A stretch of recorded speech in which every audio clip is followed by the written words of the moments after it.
Hello, this is Lucy Filce at Pilates Birmingham.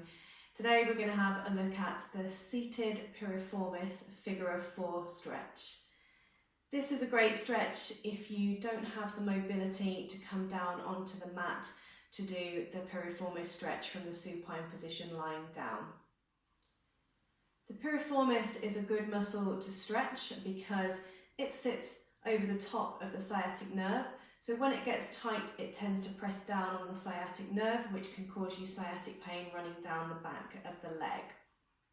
So this is a great stretch to do if you have sciatica that is not caused by a slip disc. It's also a good stretch to do if you have sciatica that is caused by a slip disc. However, you need to be particularly careful with your back position, which I will show you in a moment. This exercise is not suitable if you have any bad hip pain, if you have arthritis in the hip, and if you are recovering from a hip replacement. So please don't do this exercise if any of those things apply to you.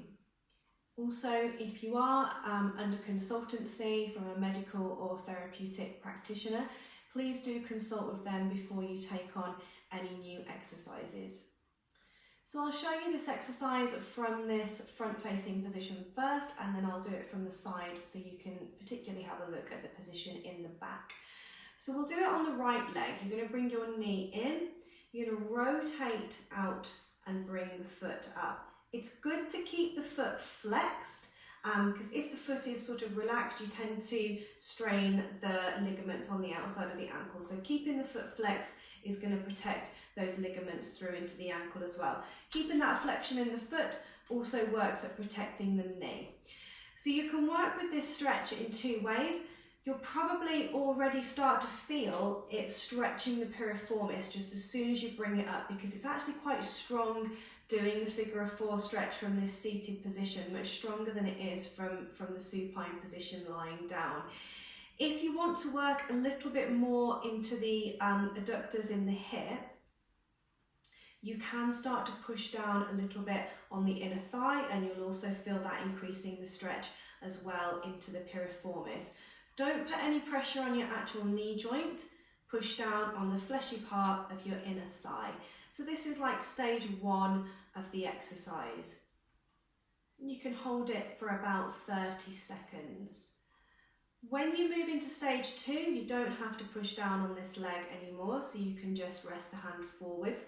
You want to lengthen out through your sitting bones up through the spine, and you want to lean forward from your hip joints. That'll make more sense when I do this on the side in a minute. So you're reaching from your hip bones with a straight spine, leaning forward. You will notice straight away that's going to increase the stretch. You'll feel like it's right into the bottom, right where you feel that sciatic pain starts.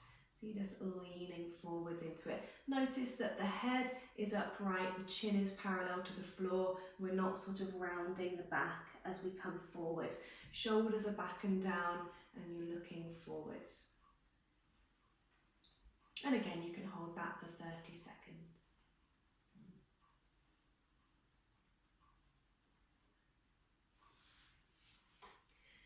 So let's have a look at that position from the side. So when we move into the piriformis stretch from seated, I'll just show you that on the side. We'll do it on the left leg this time. You're bringing your knee up, you're flexing your foot, and you're bringing that leg into position again. So strong flex on the foot's going to support your ankle and your knee, and you can start it by pushing down onto the inner thigh. So notice how the lower back is drawing in. We're not allowing the back to come into this position. So really try to engage your abdominals and bring your back in, so you're lengthening up through your spine, and you can give that gentle push down onto the inner thigh. The back of the neck is long and the chin is parallel to the floor. So really just be mindful, particularly those of you that are doing this stretch, if you do have a slip disc in the lower back, you really don't want any flexion in the spine at all, so no C shape in the spine. Reach yourself up really tall. Once you've held that for your 30 seconds, you can rest that push down and just have your arm forwards. And this is the most important bit for you guys with a slip disc. You're on your sitting bones and you're reaching up from your sit bones to lean forwards with a straight spine. You'll feel it straight away working onto that piriformis. You'll feel it where the sciatic pain normally starts. Spine is reaching up really straight. The heart is forward, the chin is parallel, the eye gaze is forwards. So when you come from this upright position, the worst thing you can do if you've got a slipped disc is to move forwards in this position. So don't come into it with a round spine.